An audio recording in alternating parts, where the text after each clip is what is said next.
اور یہ جو ہمارے پرائم منسٹر صاحب بھی پچھلے دنوں گئے ہوئے تھے مدینہ شریف، ننگے پاؤں پھر رہے تھے. یار یہ آپ لوگ کس نے آپ کو یہ باتیں پڑھائی ہیں خدا کے لیے؟ یہ نہیں. اور وہ امام مالک کی طرف منسوخ کیا. یار امام مالک کو تو ہم بعد میں دیکھتے ہیں نا. مجھے بتائیں حضرت ابو بکر، عمر، عثمان و علی یہ رول ماڈل ہے امت کے لیے؟ یہ آپ کے بزرگ بابے رول ماڈل ہے؟ یہ کیا ننگے پاؤں پھرتے تھے مسجد نبوی میں کہ باہر جو گلیوں میں؟ بسم اللہ الرحمن الرحیم. السلام علیکم دوستو. آپ نے دیکھا اور سنا امام مالک کے بارے میں بات کر رہا ہے، عمران خان صاحب کے بارے میں بات کر رہا ہے جو مدینے میں گئے ننگے پاؤں پھر رہے تھے. کس طرح یہ تنقید کر رہا ہے کہ امام مالک کو ہم بعد میں دیکھیں گے نا، تو یہ آپ کے بزرگ بابے آپ کے رول ماڈل ہیں یا صحابہ کرام رضوان. اچھا یہاں امام مالک پر تنقید کر رہا ہے، ان کو بعد میں دیکھیں گے.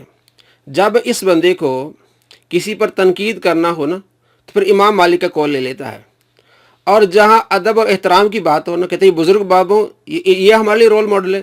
بھائی آپ کو کوئی دین مذہب ہے کہ نہیں؟ آپ کو جب کسی پر تنقید کرنا ہو، کسی پر کیچڑ اچھالنی ہو، تو پھر آپ بار بار نقل کرتے ہیں امام مالک کا یہ قول. سنیں وہ کیا قول ہے، اس کے بعد ہم بات کرتے ہیں. بے خطر کود پڑا آتش نمرود میں عشق، عقل ہے محو تماشا لب بام ابھی. ہاں یہ مشہور سیدنا ابراہیم علیہ السلام کی طرف انہوں نے یہ شعر کہا ہے. کیا اس شعر میں علم و عقل کی توہین نہیں؟ آپ علامہ صاحب کے اس شعر کو کیسے جسٹیفائی کریں گے؟ بھائی ہمیں کوئی ضرورت ہی نہیں کسی کو جسٹیفائی کرنے کی، اس لیے کہ امام مالک رحمہ اللہ تعالیٰ کا قول ہے کہ وہ نبی علیہ السلام کی قبر مبارک کی طرف اشارہ کر کے کہتے تھے کہ اس صاحب قبر صلی اللہ علیہ وآلہ وسلم کے علاوہ کوئی شخص ایسا نہیں ہے دنیا میں کہ جس کی ہر بات مقبول ہو سوائے آپ صلی اللہ علیہ وآلہ وسلم کے. ان کی ہر بات مقبول ہے، کوئی بات مردود نہیں ہے. ان کے علاوہ ہر شخص کی بات مردود بھی ہو سکتی ہے. تو یہ جو ان کا شعر ہے نا جی، بے خطر کود پڑا آتش نمرود میں عشق، عقل ہے محو تماشا لب بام ابھی، یہ ٹیکنیکلی شعر غلط ہے کیونکہ بے خطر کودا تو کوئی نہیں ہے. حضرت ابراہیم علیہ السلام نے خود تو چھلانگ نہیں ماری ہے ٹیکنیکلی سپیکنگ. کودا کہاں سے؟ ابراہیم علیہ السلام کو تو دھکا دے کے پھینکا گیا آگ کے اندر. خود کودتے تو خودکشی ہوتی. خودکشی تو اسلام میں حرام ہے. جی دوستو، آپ نے دیکھا اور سنا کہ امام مالک کا یہ قول ہے کہ آپ صلی اللہ تعالیٰ علیہ وآلہ وسلم کی قبر انور کی طرف اشارہ کر کے کہتے تھے کہ آپ صلی اللہ تعالیٰ علیہ وآلہ وسلم کی ہر بات مقبول ہے، کوئی بات مردود نہیں ہے. آپ کے علاوہ کسی سے اختلاف ہو سکتا ہے، کسی کی بات مقبول نہیں ہو سکتی، مردود بھی ہو سکتی ہے. اور اس بات کو لے کے علامہ اقبال پر تنقید کر رہا ہے کہ علامہ اقبال کے یہ شعر یہ ٹیکنیکلی غلط ہے. یار ایک بندہ اگر وہ شاعری جانتا ہے تو وہ کہے تو پھر تو بات بنتی ہے. اگر فیض احمد فیض کہیں اور تنقید کریں تو پھر بات بنتی ہے کہ یہ فیض احمد فیض کہہ رہے ہیں. منیر نیازی کریں اس طرح کی بات تو پھر تو بنتی. ایک بندے کو پتہ ہی نہیں ہے کہ حقیقت کیا ہوتی ہے، مجاز کیا ہوتا ہے، شعر و شاعری میں کس طرح ہوتا ہے، کہ جی یہ ٹیکنیکلی غلط ہے. وہ خود تھوڑی کودے تھے، ان کو جو ہے وہ ڈالا گیا تھا. اب قرآن پاک پڑھ کے دیکھیں، میری اس پر ویڈیو ہے 138 نمبر اسی چینل پر. میں نے اس کی طبیعت صاف کی ہے کہ کتنا بڑا جھوٹا اور مکار ہے، خود اس کو کچھ پتہ نہیں. چلے میں تھوڑا سا آپ کو بتا دیتا ہوں کہ قرآن پاک میں سورہ یوسف میں فرمایا وَاسْأَلِ الْقَرْیَةَ، اس گاؤں سے پوچھو. تو گاؤں والوں سے پوچھا جاتا ہے، گاؤں سے تو نہیں پوچھا جاتا. گاؤں نے کیا بتانا ہے؟ یہ مجاز ہوتا ہے. اسی طرح اشعار میں مجاز ہوتا ہے. جس طرح ہمارے فوجی بھائی جوان جو ہے وہ بارڈر پر کھڑے ہوتے وہ شہید ہوتے ہیں، ہم کہتے ہیں وطن پر شہید ہو گئے، انہوں نے جان دے دی. حالانکہ مخالف سائڈ سے گولی آتی ہے یا دہشت گرد آ کے مار کے جاتے ہیں تو یوں کہا جائے گا پھر بھائی انہوں نے جان کہاں دی، ان کی جان لی گئی. تو اس بندے نے علامہ اقبال پر تنقید کے لیے، ان پر کیچڑ اچھالنے کے لیے امام مالک کا قول لیا. اور وہاں امام مالک کے بارے میں کیا کہتا ہے کہ وہ بزرگ بابوں کا وہ رول ماڈل نہیں ہے. بھائی اگر بزرگ بابے رول ماڈل نہیں ہے تو آپ یہاں تنقید کرنے کے لیے، بھونکنے کے لیے، معذرت کے ساتھ میں آپ کو کہوں گا کہ تنقید اختلاف وہ بندہ کر سکتا ہے جس کی فیلڈ ہو. اگر وہ کوئی شاعر اختلاف کرے تو پھر تو جچتا ہے. جس بندے کی فیلڈ نہیں ہے، جس کو حقیقت اور مجاز کا علم نہیں ہے، وہ یہ تنقید کر رہا ہے علامہ اقبال پر. یہ تنقید نہیں، یہ بھونکنا ہے.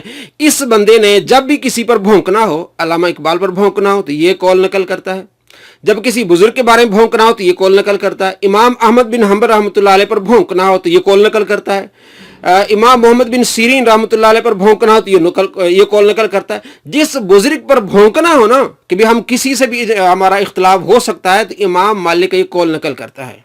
और जहां अदब की बात आती है तो कहता है वो बुजुर्ग बाबे हमारा रोल मॉडल थोड़ा ही। यानी कितना ये तजाद है कि आप भौंकने के लिए आप ये कौल नकल कर लें और अदब एहतराम के लिए कहें कि वो हमारे लिए रोल मॉडल है कि नहीं है। अब मैं आपको बताता हूँ, इमाम बुखारी का अदब देखें। अदब एहतराम कोई भी करे, सरकार दो आलम सल्लल्लाहु ताला अलैहि वसल्लम का हदीस का, आप सल्लल्लाहु ताला अलैहि वसल्लम का उसका अपना फ़ेल है, करता रहे।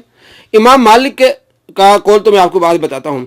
इमाम बुखारी रहमतुल्लाह अलैह अपनी किताब लिख रहे थे सही बुखारी। इमाम इब्न हजर अस्कलानी रहमतुल्लाह अलैह ने लिखा है हदियुल सारी में जिल्द नंबर 1 सफ़ा नंबर 18 पे लिखा है कि इमाम बुखारी रहमतुल्लाह अलैह जब ये किताब लिख रहे थे सही बुखारी, तो हदीस को नकल करते पहले गुस्ल करते, गुस्ल करके फिर 2 नफल पढ़ते। अब ये किसी सहाबी ने बताया कि जब आपने हदीस को लिखना है, क्या हज़रत अबू हुरैरा रज़ी अल्लाह तआला ने ये अमल किया कि जब हदीस लिखी तो पहले गुस्ल किया और जो है उसके बाद नफल पढ़े उसके बाद? हालांकि नहीं, ये उनका अपना, उनकी मोहब्बत है, उनका अदब है, उनका प्यार है, करते हैं। अदब एहतराम जो करता है तो करते रहे। अगर वो ये कहते हैं कि अगर किसी ने बगैर वज़ू के, बगैर नहाए, बगैर नफल पढ़े अगर किसी ने हदीस लिखी वो नाजायज़ है या ऐसा कोई फतवा दे तो अलग बात है, लेकिन वो अपना अदब दिखा रहे हैं। अगर कोई बंदा अदब कर रहा है तो आप उस पर तनकीद कर रहे हैं, आप उस पर भौंक रहे हैं। अब मैं आपको बताता हूँ इमाम मालिक रहमतुल्लाह अलैह, उनके बारे में मुहद्दिसीन लिखा है, बुस्तानुल मुहद्दिसीन सफ़ा नंबर 13 से लेकर 22 पर लिखा है कि इमाम मालिक रहमतुल्लाह अलैह मदीने का बहुत एहतराम करते थे। जिस तरह जूते पहन के नहीं जाते थे, बल्कि आप सवारी पर सवार नहीं होते थे। इमाम मालिक इतना अदब एहतराम करते थे मदीना के। इसके अलावा इमाम मालिक जब पढ़ाते थे, अहादीस पढ़ाते थे, अच्छे तरीके से आराम से बैठते थे और अदब एहतराम से आप अहादीस बयान करते थे। यहाँ तक कि अब्दुल्ला बिन मुबारक कहते हैं कि एक मरतबा आपको बिच्छू ने डस लिया तो आपने चूंचरा नहीं की, पूरी हदीस सुनाई, दर्स हदीस मुकम्मल हुआ। उसके बाद आपने बताया कि आप सल्लल्लाहु ताला अलैहि वसल्लम की मोहब्बत की खातिर मैंने बिच्छू जो बार बार मुझे डस रहा था मैंने उसको हटाया नहीं, क्योंकि मैं नबी पाक सल्लल्लाहु ताला अलैहि वसल्लम की हदीस सुना रहा था। ये अदब था, ये एहतराम था। तो अगर आप ये कह सकते हैं कि भाई इमाम मालिक नौज़ुबिल्लाह उनको चाहिए था कि वो बिच्छू को हटा दे, फलां इस तरह की बातें। अब ये खुद जो है इमाम मालिक अदब देखे हदीस किस तरह सुना और ख़ुद ये किस तरह कर रहा है, जिस तरह कभी उछल रहा होता है, कभी इधर हो रहा था, कभी। तो इमाम मालिक का अदब देखें और इसका अदब देखें, बल्कि इसके अंदर ऐसा लगता है जैसे कीड़ा हो। और मुझे कीड़े से याद आई कि इसके अंदर जो कीड़ा है ना वो बड़ा ख़तरनाक है। इसका कीड़ा बार बार ये कहता है, बापा जानी तन करता है, तनकीद करता है। एक बापा जानी की बात सुनाओ। बापा जानी जब हज के लिए गए ना, मोहम्मद इलियास कादरी साहब जो एक दुनिया में एक पर्सनैलिटी हैं, हज़ारों लाखों बल्कि उनके मुरीदेन हैं, जिनकी वजह से लाखों लोग मुसलमान हुए, मोहब्बत करने वाले हैं, प्यार करने वाले हैं, तो उनको ये बात बुरी लगेगी। इसके अंदर जो कीड़ा है ना, मुझे लगता है उन्होंने इसका कीड़ा निकालना है। और मैं इस फेवर में नहीं हूँ कि इस तरह उसका कीड़ा निकाला जाए, बल्कि मैं इमरान खान साहब से कहूँगा कि आप इसका इलाज करवाएं, इसका कीड़ा निकालें। नहीं तो अगर इलियास कादरी साहब के, मौलाना इलियास कादरी साहब के जो चाहने वाले हैं, मुरीदीन हैं, उन्होंने इसका कीड़ा निकाला ना तो भी इसके चाहने वालों को बड़ी तकलीफ होगी। मैं इसके हक नहीं, मुझे मालूम है कि जब भी इसका कीड़ा किसी ने निकाला ना, नाम अली नवाज का आएगा। मैं इसके लिए तैयार हूँ, बल्कि मुझे फ़ोन आते रहते हैं कि आप जो इसके बारे में बात करते हैं ना, आप बात करना छोड़ दें और हम आप पर पर्चा कटवा देंगे, आप बताएं आप कहाँ रहते हैं, ये वो। बल्कि एक बंदे ने मुझे फ़ोन किया कि आप ये काम छोड़ दें। मैंने फैसलाबाद में एक बंदे को कह दिया है, उस बंदे ने कहा कि फैसलाबाद में आप रहते हैं। मैंने एक बंदे को जो मंशा है फैसलाबाद का, उसको मैंने कह दिया है और उससे मेरी बात हो चुकी है 5 लाख पर कि अली नवाज को उड़ाना है, और उसने कहा मैं 5 लाख दूंगा। तो उस बंदे ने कहा कि 1 लाख मैंने उसे दे दिया है, अगर आप छोड़ देते हैं ये काम तो मैं उसको 1 लाख माफ़ कर देता हूँ, अगर आप ये काम नहीं छोड़ेंगे तो मैं उसे पैसे दे दूंगा। मैंने कहा आप मुसलमान? उसने कहा जी मैं मुसलमान हूँ। मैंने कहा फिर आपको यकीन होगा कि मौत और हयात अल्लाह के हाथ में, अल्लाह तबारक व तआला ही जो जब चाहता है वो बंदा फोत होता है, उसकी रज़ा से सारा कुछ है। उसने कहा जी। मैंने कहा फिर जो लिखी हो आनी है आप उसे 4 भी दे दें, जो आपने 1 दिया है ना 4 और भी दे दें उसे, जब मुझे आनी होगी वो आनी होगी। तो दोस्तों ये इसको तकलीफ हो रही है, इसके चाहने वालों को तकलीफ हो रही है, वो मुझे ख़त्म कराने के लिए लाखों रुपए दे रहे हैं। लाखों रुपए दे रहे, तो ये एक जो एक निकम्मा और जो है पागल, और इसको आप जो कुछ भी लकब दें जाहिल को, इसके चाहने वाले यहाँ तक आ जाते हैं कि हम उनके खिलाफ बात करते हैं तो वो हमें जो है वो उड़ाने के लिए वो 5 लाख और जो भी कुछ करते हैं। तो जो मौलाना इलियास कादरी साहब हैं, उनके करोड़ों चाहने वाले हैं, तो मैं इस हक में नहीं हूं। मैं इसके चाहने वालों को कहूंगा कि इसके कीड़े का इलाज करवाएं। आजकल जितने भी जिनको भी कीड़ा हुआ है ना, तो मौलाना इलियास कादरी साहब के मुरीदीनों ने उसका कीड़ा निकाला है।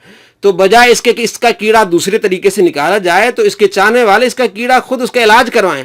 और मैं इमरान खान साहब से कहूंगा कि इसके कीड़े का इलाज करवाएं। अदरवाइज अगर मौलाना इलियास कादरी साहब के चाहने वालों ने इसके कीड़े का इलाज कराया ना, तो इसके चाहने वाले कहेंगे कि अली नवाज का काम है। भाई मेरा काम नहीं है, मैं इल्मी तौर पर रद्द करूंगा उसका, लेकिन मेरा इसमें हाथ नहीं है कि मैं दूसरे तो तरीके से इसका कीड़ा निकलवाऊं। तो बहरहाल यहां मैंने आपको वजाहत दी कि इसके अंदर बहुत कीड़ा चढ़ गया है। इसके चाहने वालों को चाहिए कि इसके कीड़े का इलाज कराएं। और बार बार तंज और ये तनकीद जो कर रहा है, इमाम मालिक रहमतुल्लाह अलैह अपना अदब दिखा रहे हैं, इमाम बुखारी अदब दिखा रहे हैं। आप भौंके इमाम बुखारी पर कि इमाम बुखारी ने क्यों किया जी ऐसा? जब आपने हदीस लिखते थे तो आप पहले आप क्यों गुस्ल करते थे? ये तो आपने अपनी तरफ से जो है वो इस्लामी चीज़ें दाखिल कर दी हैं, खुद साख्ता तरीके दाखिल कर दिए हैं। इमाम बुखारी पर आप भौंके ना अब कि इमाम बुखारी जब लिखते थे, हदीस लिखते थे तो नफल पढ़ते थे, इस्तिखारा करते थे, उसके बाद इमाम बुखारी हदीस लिखते थे। तो आपने जो लिखे हैं, जिसको आप कहते हैं पम्फलेट वगैरह, जो रिसर्च पेपर लिखे हैं, आपने ऐसा किया नहीं किया। ये जो भी बंदा करता है अपनी मोहब्बत से करता है, जो करता है उसको करने दे। आपको क्या तकलीफ है? आपको तकलीफ ये कि आपके अंदर कीड़ा। मैं इसके चाहने वालों को कहूंगा कि इसके कीड़े का इलाज करवाएं। हम तो इल्मी तौर पर इसका इलाज कर रहे हैं, लेकिन किसी ने अगर दूसरे तरीके से इसका कीड़ा निकाला ना, फिर आपको तकलीफ बड़ी होगी। तो अदब एहतराम की बात यह है, इमाम मालिक अदब करते थे, इमाम बुखारी अदब करते थे, मुहद्दिसीन अदब करते थे। तो जो अदब करता है आप उस पर तनकीद करेंगे तो फिर आपको दूसरे तरीके से आपका कीड़ा निकाला जाएगा। अस्सलामु अलैकुम वरहमतुल्लाहि वबरकातुहू।